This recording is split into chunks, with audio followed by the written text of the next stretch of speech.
Boa noite, pessoal. 8h32, estamos começando mais um programa Mortadela ou caviar. à esquerda, sem estereótipo.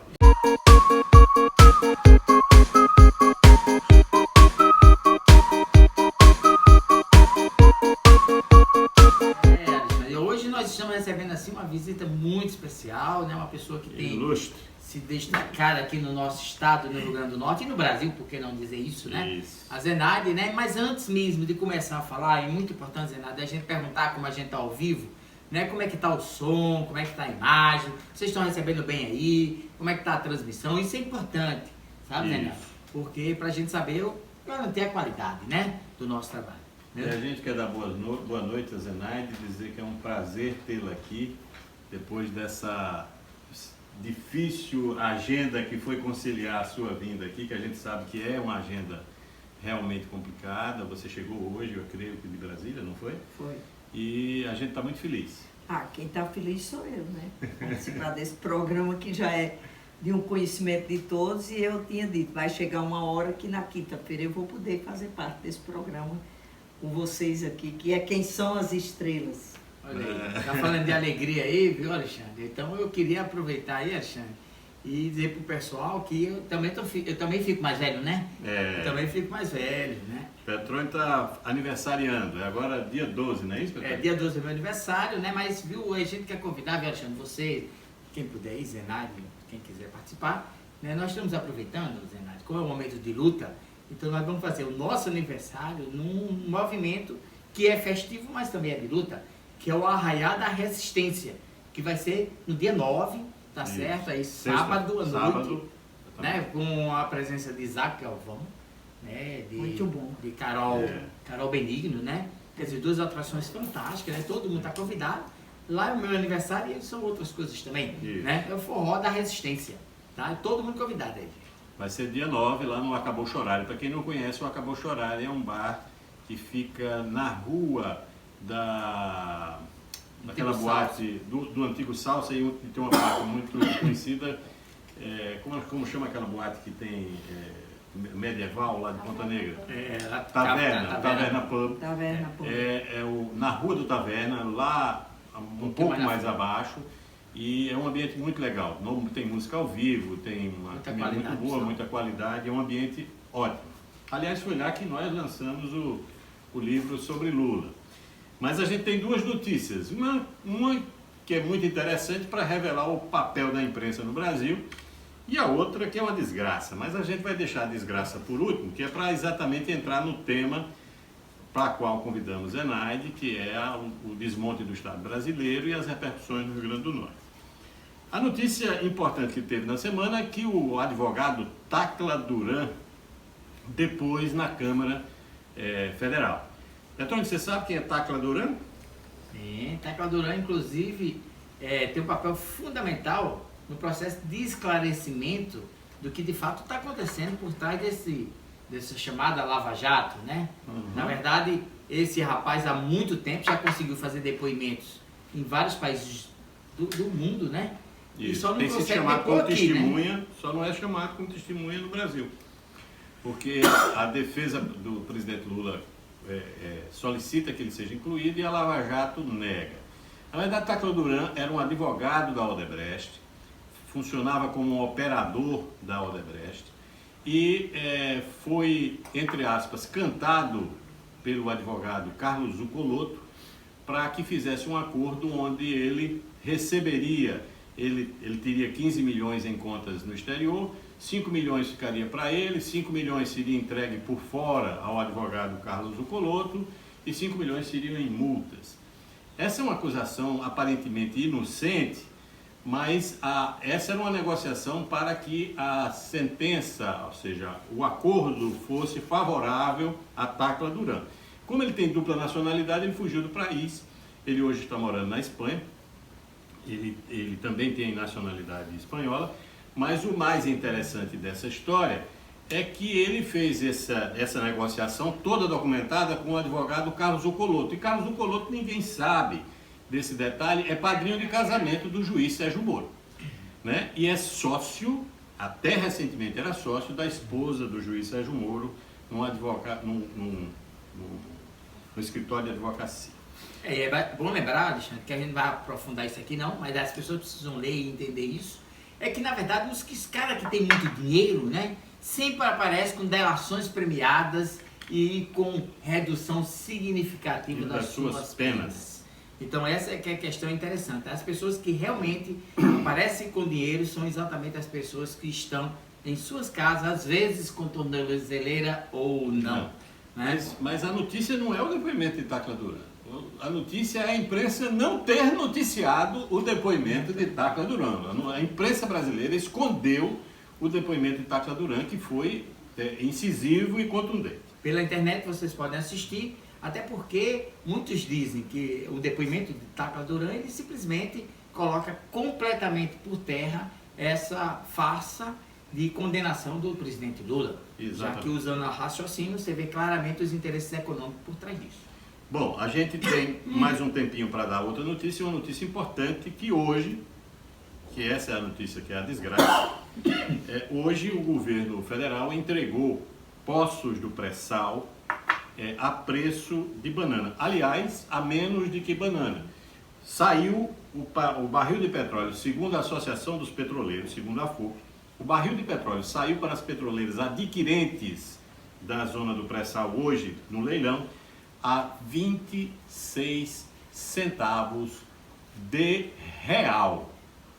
26 centavos de real, segundo a FUP, foi o preço que saiu o barril de petróleo para as grandes petroleiras que tiveram no leilão a concessão. Lembrar que o petróleo brasileiro ele era regido, o pré-sal, por um regime chamado regime de partilha. Nesse regime de partilha, o Estado brasileiro ficava com um percentual do que era arrecadado, e esse percentual iria um percentual para a educação e outro para a saúde. Isso agora não tem mais, os caras estão comprando a preço vil.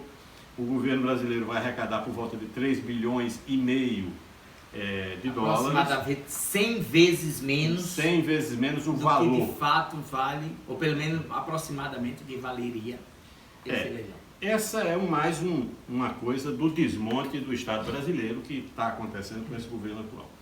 E aí, Zenaide, a gente vai dar as boa noite mais uma vez e pedir para você fazer um apanhado do que tem sido a sua atuação, a sua vivência no Congresso, diante dessa realidade tão nefasta que a gente observa. Eu cheguei lá em 2015 e realmente eu presenciei no Congresso o desmonte para, primeiro, desmerecer.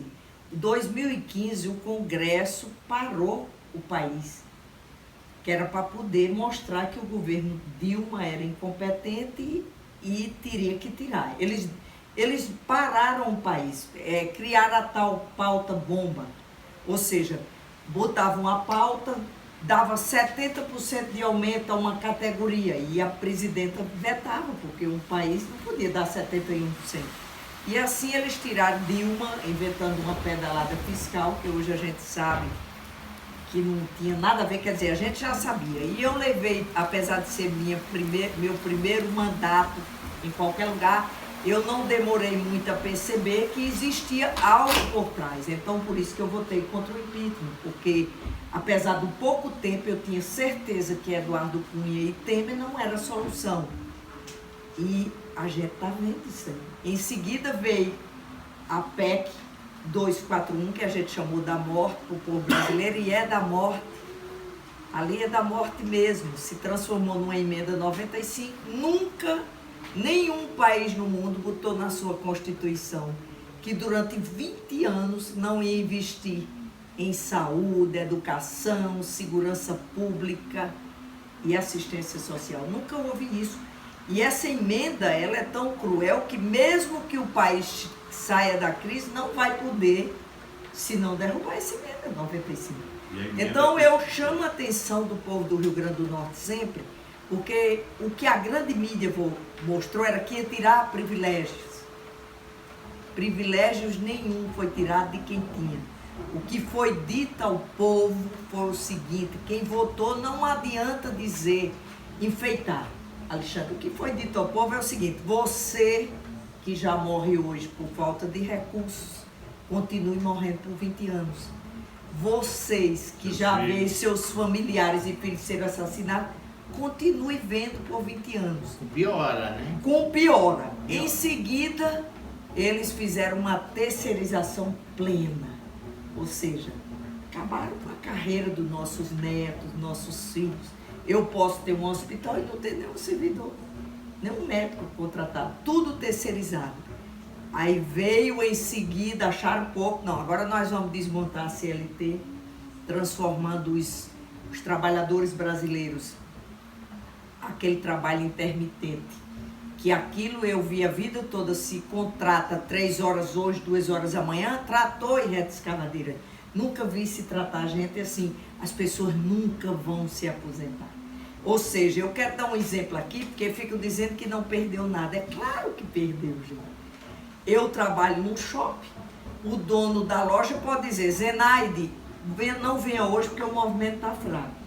Amanhã, Zenaide, venha 2 horas porque tem 2 horas. No final do mês, gente, aquela trabalhadora vai receber pelas horas trabalhadas. E no final do mês, horas trabalhadas, não é isso. Nunca vai se aposentar, Alexandre. Porque o que ela vai receber não é capaz nem de pagar. Não, aí existe até uma discussão. Você vai perceber menos do que o salário mínimo e quem vai pagar a previdência? E a aposentadoria, que a gente conta 35 anos, mas na verdade são horas. E também se não tem salário, não vai nem chegar viva, né? Não vai chegar viva. Então, o que eu quero dizer é que eu ouço muitas entrevistas querendo justificar isso. E outra coisa, nem nos acordos de guerra se permitiu que a mulher grávida trabalhasse em ambiente de saúde. Daí não tiraram. E mais grave, que eu perguntava, como é uma casa, essa casa faz as leis, legisla, como é que um contrato vai valer mais do que o legislado? E eu chamo a atenção disso porque as mulheres é quem vão pagar um preço mais caro. Você imagine que sou eu e o patrão, porque eles também acabaram com os sindicatos, que nem a ditadura acabou. Podia até prender os seus representantes, mas manteve os sindicatos. E esse governo Temer e seus aliados conseguiram fazer isso. Mas veja só, é muito interessante porque muitas vezes a gente diz, Temer está fazendo isso, ou estão fazendo aquilo, mas o Congresso sempre está presente. O que explica na sua cabeça quais são as forças que justificam de repente o Congresso mudar tão fortemente de posição e assumir uma posição tão antipopular, antinacional? O que acontece ali dentro? Você que está vejo o seguinte, o que eu costumo dizer é que essas votações não foram gratuitas, certo? Vocês nunca me viram pegar o microfone para falar mal de colega, porque muitas vezes eu vejo pegar o microfone, chamar o fulano de corrupto, no outro dia está na primeira página da Folha de São Paulo, e eu costumo dizer, eu não sou polícia, eu não sou Ministério Público, não cabe a mim, mas quero dizer que as votações não são gratuitas. Ninguém votou ali, os aliados de Temer, que o que me chama a atenção, eu acho que nunca um governo, mesmo eleito pelo voto, teve tanto poder. Um Congresso, a maioria do Congresso, do lado dele, a grande mídia e o Poder Judiciário. E o que é que é assim? É verdade. O que é, nunca, foi difícil ver isso, eu vendo aquilo. E o que me fez em pouco tempo descobrir, porque a gente tem uma ideia, Alexandre, Petrônio, que o Congresso tem muito poder como qualquer Congresso do mundo. Mas o poder não é que o Congresso tem poder, o poder é o Congresso. Faz a lei, aprova, se o presidente vetar ainda pode derrubar o veto. Diz qual vai ser o salário do trabalhador, servidor público. Dele próprio. Diz quantas horas você vai trabalhar por semana e com que idade vai se aposentar. Diz qual é o alimento ou medicamento que pode ir para a prateleira para você adquirir. É muito poder, gente. Por isso que eu, sempre que tenho oportunidade, eu digo, botem uma lupa em quem vão botar lá. Porque quem define a vida, até se deve ficar vivo ou deve morrer por falta de recursos de morte evitável, é o Congresso Nacional. Está aí. Uma coisa que me chama a atenção é que as pessoas, mesmo os parlamentares, não dão uma atenção para o Orçamento Geral da União. Se você olhar o orçamento que foi aprovado esse ano, não adianta ficar dizendo que defende segurança pública. Menos de 0,5% do orçamento brasileiro foi para a segurança pública. Deste ano. Deste ano. Num ano que é quem vai definir pelos próximos 20 anos. Ou seja, o primeiro ano do congelamento congelamento da PEC 95. Da PEC 95. Então, olhe lá, 3,5% para a saúde e 3% para a educação. Agora, pasmem, gente, 50,26% para pagar juros de uma dívida que não se permite nem ser auditada. Ou seja, é um país que só trabalha para especulação. Hoje, o que eu pago de imposto, se eu pagar R$2, é para os bancos. É verdade. É para os bancos e o resto para tudo. Então, o que me chama a atenção é esse discurso. O que eu vejo assim, por exemplo, os fãs, os aliados de Temer, eles têm uma mania, não sei se vocês veem muito na imprensa, assim dizer, tem uma atuação pífia, ou não atua nada, é pobre, não sei o quê. E eu costumo dizer o seguinte, se ser uma atuação pífia é defender o povo brasileiro, os trabalhadores, os servidores, Zenaide quer continuar com essa atuação pífia, como ele chama. Se a atuação pífia é defender o patrimônio brasileiro, não dar a preço de banana, se defender o Brasil é não aprovar uma emenda constitucional, a 795, que eu digo que é uma lesa pátria, se existe algo que me fez sair arrasada daquele congresso em dezembro do ano passado, foi aquela aprovação daquela emenda. Anistiou por 25 anos as petroleiras internacionais. Estima-se que é 50 bilhões por ano. Por ano. O que dá um tri ao longo Segundo os técnicos da Casa, do Congresso e da Receita Federal, dá 1 trilhão.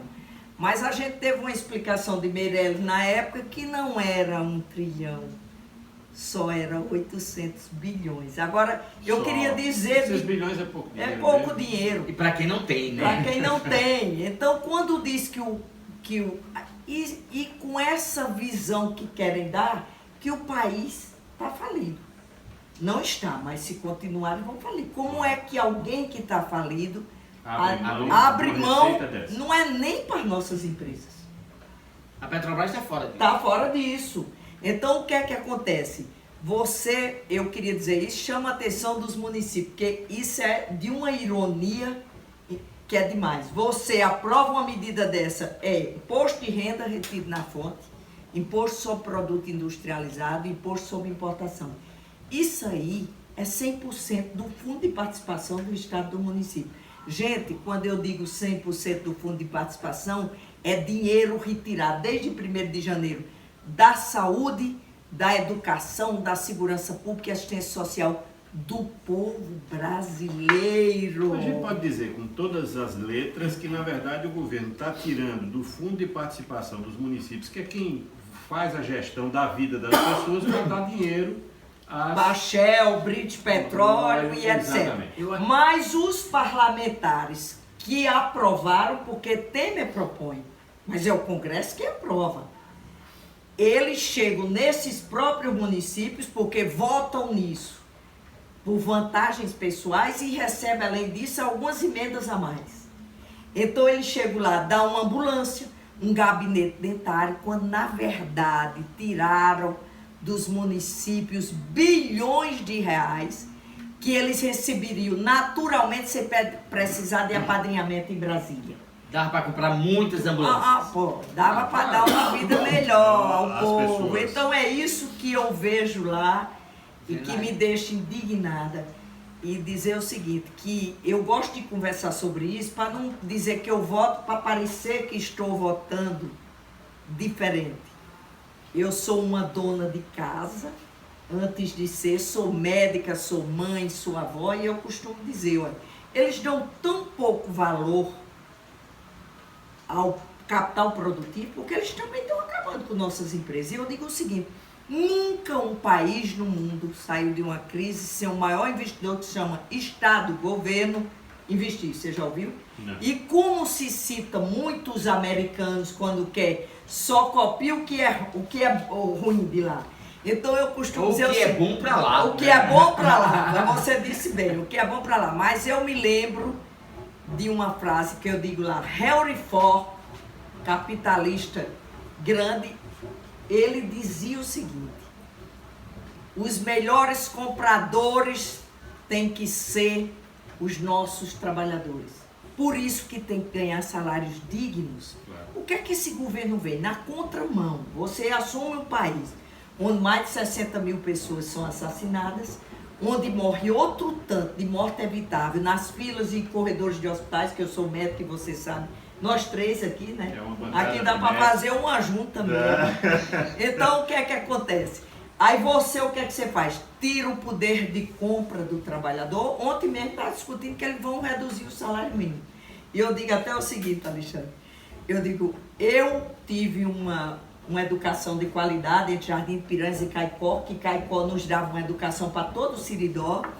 E eu aprendi com o João Bangu, que domingo não tinha mais o que se tirar. A filha de João Bangu está nos assistindo. Então, eu não tinha mais o que tirar, mas Meirelles e Temer mudaram a matemática. E às vezes os colegas me questionam, e essa matemática? Eu disse, a educação de Caicó era tão boa que eu passei no vestibular, no primeiro vestibular de medicina na Universidade Federal de Pernambuco, sem nunca estudar numa escola privada. Então não questione minha educação siridonense, porque eu não vou aceitar de jeito nenhum. Leonardo, você fala uma coisa que é importante e que é reveladora, assim. Não tem situação de crise econômica que não tenha o dedo do Estado para colocar... para reverter. Requião teve aqui nessa mesma cadeira que você está agora e disse isso com todas as letras, falou de algumas circunstâncias, ele cita alguns exemplos. E você falando dos Estados Unidos, as pessoas esquecem que quem tirou os Estados Unidos da crise de 29 foi o Estado, o governo Roosevelt, que aplicou medidas onde o Estado investiu fortemente na economia. Quem tirou o bagaço que a economia americana estava depois de 2008 foi o governo de Obama, que jogou trilhões de dólares na economia. Foi assim, por exemplo, nos Estados Unidos, da crise de 2008, foi real, a quebradeira do setor automobilístico, da construção civil, mas ele chamou as empreiteiras e os bancos, porque ao contrário da maioria dos nossos empresários, lá eles têm um limite. Você sabe que a maior dívida pública do mundo é a americana. Mas o governo chama e diz 3% ao ano, porque eu não vou acabar com meus empregos. Chamou empresários e bancos. Ele não tem nenhum banco fomentador. Até o Banco Central é privatizado. Mas tem a reserva, o Tesouro. Tirou 3 trilhões de dólares em 2008 e disse assim, 2 anos de carência, 1% ao ano depois disso, mas eu quero meus empregos de volta. E o país aqui quer tirar dos trabalhadores, até do salário mínimo. E ainda tira os empregos. E tirar os empregos. E outra coisa, nós temos uma tributação muito cruel. Inclusive, eu quero até parabenizar os auditores da Receita daqui e a Receita Federal, que eles estão com a reforma tributária solidária. Porque os países todos no mundo, eles tributam lucros e dividendos e grandes fortunas. E não consumo. E aqui não, aqui é aquele juro secundário no produto de ponta que você vai comprar. Olha, vou citar aqui para quem está me vendo que eu sou médica, mas eu já estou quase virando um economista, precisando para poder de conhecimento para poder fazer isso. Então o que é que acontece? Você tem uma empresa, você tem um lucro de 10 milhões de reais, os acionista ou o dono dessa empresa pode tirar os 10 milhões para sua conta privada, zero de imposto de renda. É uma tributação totalmente injusta a daqui. Então, quer dizer, a gente sabe que quem é que dá a esperança? A democracia. O direito da gente escolher nossos representantes. Por que é que eu votei? Que se perguntaria, Zenaide, você não é do PT e votou contra contra o impeachment, eu digo, porque é o seguinte, eu acho que só quem tem o direito de botar e tirar os seus governantes é o povo, gente. É o povo. E a prova está aí. Um governo que não é respaldado com menos de 3% de aprovação está sentado numa cadeira acabando com o Estado brasileiro. Querendo vender tudo que a gente tem. Eu acho que antes de entrar exatamente na repercussão desse desmonte aqui no Rio Grande do Norte, eu acho que vale a pena a gente... Acho que Zenaide levantou uma questão e ao mesmo tempo apontou a explicação. Quando ela disse que o Congresso tem tanta força, né? Tanto força, e de repente está tão aliado a um governo que em tese não tem força. E ao mesmo tempo, quando ela fala do orçamento, né? Talvez ali tenha a explicação de quem está por trás dessa força que faz com que Temer, mesmo toda a rejeição, que o Congresso, que o Judiciário, né? Quando mais de 50% dos recursos do orçamento, eles estão destinados aos rentistas, aos bancos, essas coisas. Há uma explicação econômica para isso? Esse meu raciocínio faz sentido? Olha, a prova do poder do capital especulativo é tão grande que eu tenho uma PEC, um projeto de emenda à Constituição, desde novembro de 2015, que a PEC 160, ela limita os juros bancários em qualquer cartão de crédito, cheque especial, a 3 vezes a taxa Selic. Porque é o seguinte... Isso é 3 vezes, né? 3 vezes que a gente já é muito, mas hoje seria menos de 20%. Pense que foi botado em pauta 2 vezes nesses 3 anos e foi retirado de pauta a pedido de Meirelles, porque os próprios deputados. E, quer dizer, o poder do capital especulativo é grande demais. Porque isso é tão cruel, Alexandre, esses juros da gente, desses cartões de crédito, que o Banco Central me informou que, como o país não tem a tutela dos juros, cada empresa, cada instituição financeira cobra o juro que quer. Tem instituição financeira que chega a cobrar 800% ao ano. E se você for para a justiça, pode ser. Então, o que é que acontece? Essa PEC está lá, mas eu estou tentando reavivar. Fiz um requerimento, dia 19 a gente vai ter uma audiência pública com o Banco Central, os PROCONs, tudo, para mostrar que a gente pode, o Congresso pode tirar dos ombros das famílias brasileiras. Nós estamos sendo extorquidos, pagando mais de 300% ao ano. Mas o governo pode ser do bem. Pode ser do bem, Claro. Entendeu? Agora, Zenaide, a gente sabe que o panorama brasileiro não está bom. Mas aqui no Estado, como é que isso tem se repercutido aqui no Estado? Eu acho que isso é uma coisa importante para as pessoas de casa. Como é que você tem visto? Você tem andado no Estado todo aí, a gente sabe disso. Como é que você tem visto as diversas prefeituras? Como é que você tem visto as empresas? Como é que as pessoas estão se posicionando? Esse cenário é pior aqui no Estado? Não, eu acho que não é muito diferente, entendeu? Dos outros estados. É claro que a gente tem um estado riquíssimo em produtos naturais. Nós somos um estado que já tem, já produz mais energia eólica renovável do que é necessário, apesar de botar junto, mas, na verdade, isso ainda não rende para a gente. Porque essas empresas de energia eólica são todas estrangeiras e que pagam um imposto enquanto estão construindo aquilo ali, mas a maioria dos técnicos vem de fora e ainda não tem o imposto certo para isso. Nós somos o maior produtor de sal, mas agora nós temos o sal marinho, tem uma concorrência com o Chile, que pode entrar no Brasil sem pagar imposto, um bocado de coisa que eu já participei, que a gente tem uma questão assim, quando é um assunto do Estado, a bancada vai toda, independente de cor ou partido, entendeu? Mas eu queria dizer aqui algo que o Estado, não tirando a responsabilidade dos gestores estaduais e municipais, mas o que eu vejo é o seguinte, não há município e Estado que resista a uma política nacional. Porque nós já temos, desastrosos como essa, nós já temos 60% dos impostos fica no governo federal. Que até eu sugeri, essa mudança, outra coisa que chama atenção, dizer que eu sou a favor dos municípios, que eu voto na mudança do Pacto Federativo, é tudo paralelo. É tanto que a Confederação Nacional do Município me deu um título como eu mais votei a favor do município. Não sei se vocês chegaram a ver isso. Deixar bem claro para as pessoas de casa que você está dizendo eu, relatando Que o posicionamento dos demais demais parlamentares. Então, o que é que acontece? Você diz que vota a favor do município, mas vota numa medida provisória que tira trilhões dos municípios e dos estados. Você diz que vota a favor do município, mas na hora que teve a repatriação, lembra da repatriação? Sim. Que eu disse assim, esse é um recurso que o governo federal não contava, não está alocado, vamos botar 70% para o município. O relator é o então presidente da Câmara hoje, que é o Rodrigo Maia, de jeito nenhum, botaram migalhas para o município. Então, a verdade é que defender município, que eu disse assim, porque já a gente não muda, por exemplo, o governo federal está rico, faz uma renúncia fiscal de 1 trilhão, renuncie apenas aos 60% deles e não os 40%, que já é mínimo para o município. Porque é no município que o povo vive. Outra coisa que querem matar o município, eles já cortaram 1.600.000 Bolsas Famílias.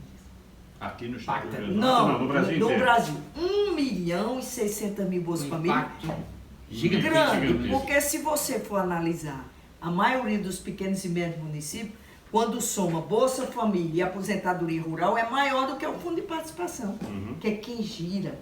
E se a gente for falar, passa o dia todo aqui. Fechamento de agências de correios. O Banco do Brasil, com bilhões de lucro ano passado, fechando as agências, desempregando as pessoas e matando a economia dos pequenos municípios. Um aposentado anda 100, 200 quilômetros para receber o seu salário mínimo, já faz suas compras onde recebeu, Claro. e matou o seu município de origem. O comércio local acaba. Olha, eu acaba sendo- nunca vi um desmonte tão grande. E eu estou lá, estou vendo como é que é feito. Ô, Zenaide, veja só. Então, essa crueldade, a gente cada vez mais, quando a gente aprofunda, a gente vai à rua, vê os sinais, vai ao interior, vê esses cortes, a gente vê a tragédia que é esse projeto. Agora, por que que os deputados se posicionam dessa forma contra o povo? Eles acreditam que o povo não tem memória? É isso? É, Ou que o povo não provavelmente. vai entender a lógica das coisas? Quer dizer, ele vota de um jeito lá e faz o discurso inverso aqui. Porque, na verdade, se vê, por exemplo, nós temos representante aqui há muitos anos, né? Uhum. Assim, senador, gente que já está no poder há muito tempo, que isso tem até uma contradição, mas eu acho até que deveria ter tempo de mandato no Congresso Nacional. Eu sei que isso jamais vai acontecer, eu posso parecer uma extraterrestre, mas acho que um lugar que tem tanto poder e é uma casa que não se fala em mil, é milhões, bilhões e agora trilhões. Então, o que é que acontece? A população, eles se acostumaram, e a população, que o partido, quando me impressionava, dizia o seguinte: se você não faz lobby, porque é o seguinte, os lobbies já começam nas comissões. Porque eu faço parte de uma comissão que tem um poder, que é uma das maiores, que é de Comissão de Seguridade Social e Família, que é onde qualquer produto para ir para a prateleira passa por a gente, qualquer medicamento, qualquer vacinação. E o que eu costumo dizer é que isso é uma troca. Ninguém vota isso gratuitamente. Ninguém votou no desmonte da CLT porque achou que era correto. Não tem correspondência E entre os tem algo votantes que me... Tem não. e o que o voto... Tem não. o que É uma negociação. Inclusive, quando eu tive uma reunião na Fierna aí, que tinha vários prefeitos que queriam que desse aquela ajuda financeira aos municípios. E eu disse, se vocês não cobrarem antes dessa denúncia de Temer ser votada, depois vai ser difícil receber. Tá aí, foram 2 bilhões e eu acho que não terminaram ainda de receber. Porque é uma troca, é uma verdadeira troca de emendas, de cargos, de tudo isso. Então você tem que ter coragem e ser uma pessoa de formação que não foi, por exemplo, eu não fui para o Congresso porque achei que ia ganhar dinheiro. Eu acho até com médico, se eu quiser, eu ganho mais, sem ter metade da responsabilidade. Porque eu considero ali, cada vez que eu vou botar meu dedo em votação, eu estou votando... Isso do ponto de vista de honesto, de de fazer honesto, um trabalho honesto. É né? honesto. Então é o seguinte, quando eu estou botando o dedo, eu estou definindo a vida de mais de 200 milhões de habitantes. Então, eu tenho que ser assim. É o diferencial. Pode parecer, e eu acho que numa hora dessa, Tem coisa que eu digo, gente, por favor, não precisa ser de cor ou partido. Isso é um país. Isso é um grande navio que não pensem. Se as pessoas, todos estão juntos, você já ouviu falar que se o navio naufragar, só os poderosos vão sobreviver? Eu costumo até dizer que como eu fui criada atravessando o Rio Piranha, talvez eu sobrevivesse mais no naufrágio desse, entendeu? Mas, Zenaide, a gente tem mais só 5 minutos de programa e assim, a gente sente que teria tempo para fazer muito mais coisa, mas eu acho que a gente tem duas coisas que a gente precisa ver com você. Primeiro, a primeira pergunta que eu queria fazer é assim, o que a gente pode pensar então para o futuro do Estado, do Rio Grande do Norte? Que tipo de ação e de propositura e que tipo de atitude é preciso pensar para os próximos anos? E a segunda coisa, assim, claramente existe, você vai sair candidata, você é pré-candidata hoje ao Senado e, obviamente, que você não faz parte do partido majoritário da coligação que você participa, né, que é o Partido dos Trabalhadores. A gente sabe que, apesar da sua posição claramente favorável a bandeiras históricas que o partido defendeu e a que você assumiu, ainda existe por parte de alguns uma visão de que isso seria uma visão oportunista. E eu acho que esse talvez seja o momento de você colocar claramente para a sociedade o que você pensa Vou até limpar meu óculos aqui antes de responder isso aí que você dessa posição, porque eu acho que é importante para deixar claro, porque a mim, pessoalmente, me parece que a sua posição é muito clara, muito cristalina. Mas eu acho que é importante ver, primeiro o que se propõe, o que se pensa, e depois essa coisa. Olha, a gente propõe aquela história, a gente começa por eleger deputados federais e senadores que pensem com essa responsabilidade com os estados e os municípios. Porque município só e estado não funciona, né? Uhum. Até porque o governo federal tem uma influência muito grande. E sobre essa... É comum as pessoas suspeitarem. Agora eu queria dizer o seguinte, se Zenaide fosse oportunista, estaria como fã de Temer. Que seria mais fácil, mais simples. Até porque o seu partido original e eu fui punida por isso. Eu costumo dizer que sou uma mulher que sobreviveu à mortalidade infantil há mais de 50 anos no Nordeste e que não estou aqui para ter medo. E acho que para defender país, esse governo de Lula e Dilma, que realmente não tem como negar, foi quem olhou para a população com um olhar diferenciado, viu as pessoas como seres humanos e não com essa indiferença, viu as pessoas mais carentes e vulneráveis e não resolveu não deixar a deriva, porque o que a gente está vendo são pessoas que são indiferentes ao sofrimento dos seres humanos. A maioria vê lá as pessoas como uma cifra, uma percentagem. E Zenaide vê o ser humano como ser humano. E tem mais essa. A gente nunca deve trabalhar só pelo dinheiro. E o legado, gente. Tem que ter um legado na vida. Você certamente conheceu um cara que conviveu conosco, chama-se Francisco de Lima. Foi meu professor. Foi nosso professor. E Francisco de Lima diz uma coisa que reflete muito essa sua frase agora, afinal. Ele dizia, o que fica é o trabalho. É o trabalho. Ele dizia, ou seja, o que vai ficar de tudo que você deixar na vida, tudo que você fizer, é o que você fez, é o que você realizou, é o seu trabalho. E eu acho que essa é uma coisa importante. Eu fiz essa pergunta, Zenaide, porque eu acho que era importante para deixar isso claro, de que lado você está. Né? Do lado do povo, com certeza. De que lado você do está lado nessa de luta quem política. defende trabalhador, do lado de quem defende servidor público, porque essa história de Estado mínimo é justamente para a maioria do povo não ter nada. Como é que se tem Estado mínimo? Ontem mesmo a gente estava lá comemorando os 30 anos do SUS. Isso. E eu mostrando, estavam os ex-ministros lá, inclusive 2 falando que tinha economizado não sei quantos milhões, não sei o quê. Aí eu disse, por favor, tirou esse dinheiro dos corredores dos hospitais públicos, das UTIs, do SAMU, por favor, da Fiocruz, matando esse povo. Ô, Zenaide, Ai, não conto com o Zenaide para isso, Alexandre. A gente Não está se caminhando, né? Assim, Cara, essa gostinho de quero mais hoje está mais do que nunca, Tá, né? mais do que nunca. Porque esses assuntos são muito Eu aqui importantes. enxugando, pedindo licença para enxugar o olho. Então, Gente, é o seguinte, ou boto o óculos ou aumento o braço. Eu prefiro ficar de óculos. então, veja só. Então, existe uma questão que ficou muito claro, né? Eu acho que toda essa conversa de hoje mostra a importância da eleição, que muitas vezes as pessoas elegem o executivo e subestimam a importância do legislativo. E mostra muito claramente da importância da votação consciente de cima a rabo. Né? E assim, qual é a sugestão? Porque se a gente elege, tem que fazer? Por exemplo, uma pré-candidata Fátima Bezerra, e ela não conta com a Assembleia Legislativa, não tenha dúvida que a gente tem um regime presidencialista, mas com um legislativo que tem muito poder.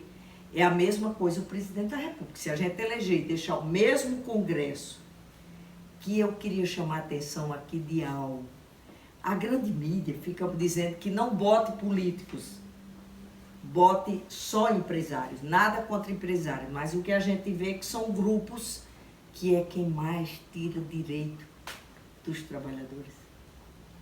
Zenaide, infelizmente o nosso programa chegou ao final em seu tempo. A gente já está estourando, inclusive, já estamos com 42 minutos de programa. A gente quer agradecer muito a sua presença, foi um ótimo programa, eu acho que ajudou muito a deixar claro o que tem sido esse momento que o Brasil vive. E a gente quer terminar o programa. O Alexandre, antes de fazer a pergunta final, que eu faço questão de fazer... Eu estou curiosa para saber o que é essa pergunta final. Porque eu estou perto do meu aniversário, eu quero fazer a pergunta. Eu quero saber o seguinte, se quiser saber mais sobre o trabalho do Zenaide, fale para as pessoas como é que eu posso acessar para saber mais sobre o Zenaide. É importante isso. Entra na minha página, que eu tenho uma verdadeira equipe aí mostrando o que faz. Porque lá se fala muito sobre alto clero, baixo clero, né? Eu, modéstia à parte, em pouco tempo eu consegui ver o que era, separar o joio do trigo e ver o que era que eu queria realmente e as propostas. O ego não é grande, então, por exemplo, eu faço parte de uma comissão de Seguridade Social, também sou da Comissão de Defesa das Mulheres e também das pessoas com deficiência.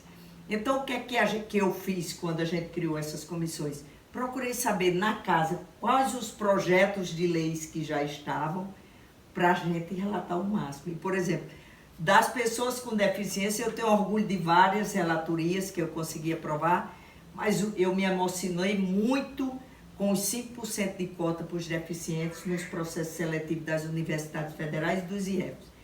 Porque foi o primeiro ano que teve e o diretor do IF Central me disse que só no IF aqui a nível central entraram 45 pessoas com deficiência, inclusão, que isso me orgulha, entendeu? Eu me sinto muito bem quando eu vejo isso. Com certeza. E o projeto não era meu, e aí, gente? Não é obrigado a ser meu, eu vou atrás, relatar, tentar aprovar. Sem vaidade. Essa vaidade toda não leva a muita coisa, não. A gente tem que saber. Isso. Nós temos duas notícias, rapidinhas. Primeiro, reconvidar as pessoas para o aniversário de Petrônio no Acabou Chorare, sábado próximo, agora, dia 9, às 20h30, não é isso, Petrônio? É um evento 19, que vai 30, haver. 20 horas.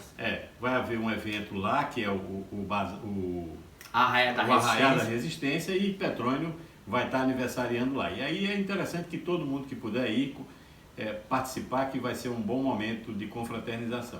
A segunda coisa é convidar para o programa de terça-feira que vem. O programa de terça-feira que vem vai ser com Nil Moura. Você pode não saber quem é Nil Moura, mas você deve saber quem é Espaguete. Espaguete é o palhaço do Circo Grock, que junto com sua companheira Gena, né? Não é isso? Participam e criam o Circo Grock, e ele vai dar essa entrevista nesse momento para a gente na terça-feira que vem. Eu espero que vocês gostem do programa. E a última coisa é a pergunta, né? A pergunta de aniversário, né? Zenaide, mortadela ou caviar? Ova de Curimatã. Não deixa de ser caviar. Caviar sertanejo. É isso aí, minha gente. Obrigado a todos e até o próximo programa. Um abração. Outro, até logo, amigos.